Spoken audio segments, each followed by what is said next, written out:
So my friend Alan called me one day. Zoe, I have this home in the market. We've been marketing it very well, but there is very few inquiries. So I took a look at it. So on paper, it looks good. Great location, close to the MRT in the core central region, near to good schools, renovated condition, fair asking price. So something didn't make sense.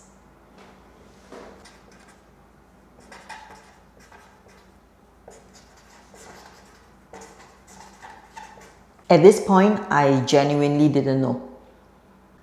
Could one floor plan really make that much difference? So the nearby 99-year was already selling at 3,200 plus PSF.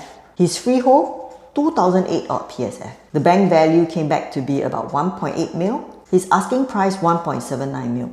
So his unit is not overpriced. They have done video marketing, they have very good photos, constantly running ads. So it's not conclusive at all. It is in core central region, close to malls, MRT, nature, popular. The buyers have no issue with the project. So now I am curious. So I kept wondering, was it just their home? Or was this also happening elsewhere? And I didn't want to rely on just Alan's experience. One family story wasn't enough to draw a conclusion. So while investigating, I needed a project that was as similar to Alan's in terms of tenure, in terms of location attributes, being in the same region. I needed a project that has as little variables with only one thing that changed: layout. That's why Maplewood became my testing ground. Now, just to be clear, this video is not about whether Maplewood is a good project. It is a well-regarded project and many units have performed well. And that's exactly why it's useful as a case study, so that I can see how the different layout types impact the sale price eventually. So to investigate, I compared the transactions in the last 3 years. I focused on 3 bayders, which is the most common type in the project. In order to increase the sample size, I looked across the facings, the different floor levels except for the ground floor. And that's when I noticed something. So I asked myself, do fewer people actually buy irregular layouts? So in the past 3 years, there were 13 transactions for regular layout type and 4 transactions for irregular layout types. Okay, interesting. Now, do these layout types then stay in the market longer? Were there several repricing? How often were the repricing done? Unfortunately, at this moment, we don't have these data available for us. So what I did was to speak to the agents who are currently marketing the units there. There are like 3 listings. Out of the 3, 2 has already been either reserved by a buyer or no longer available. Whether is it off the market or the sellers decided to take a pause, that is not clear at the moment. There is a 3rd unit that's still available. It's currently tenanted. So it's also not clear whether is it still there because it's tenanted or is it because of the layout, because it's a regular layout. Out of the 3 units, the irregular and the regular layout has already been taken, left with a tenanted ones. So the 3rd question was, do they eventually sell for less? So what I did was I took a look at the past transacted prices. I analyzed them per year to make sure that they are of similar market conditions. So for the comparable years itself, either the PSF was similar or the PSF for the irregular layouts were higher.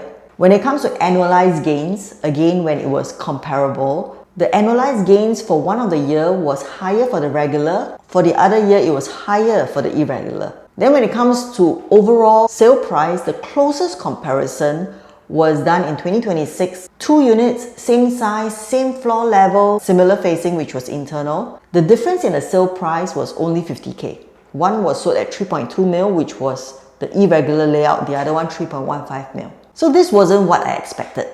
The layouts attracted fewer buyers, but they didn't consistently sell for less. So I asked myself why. Could it be because it was so close to good schools that families were able to accept that layout?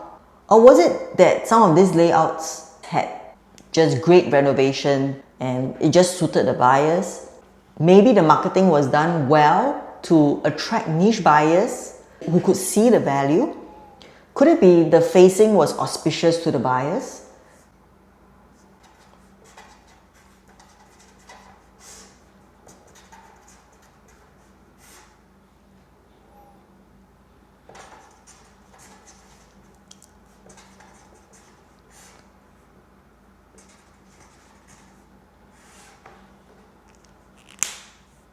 So the data suggests something interesting.